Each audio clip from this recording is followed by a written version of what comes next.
एके दिवशी एक शेतकरी आपल्या शेतात काम करत होता. त्याला खूप तहान लागली म्हणून तो पाण्याच्या शोधात निघाला.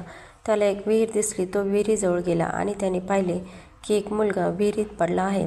शेतकऱ्यांनी त्याला वाचवण्याचा प्रयत्न केला पण त्याला यश आले नाही. तेवढ्यात एक वृद्ध माणूस तेथे आला. त्याने पाहिले की मुलगा विहिरीत पडला आहे.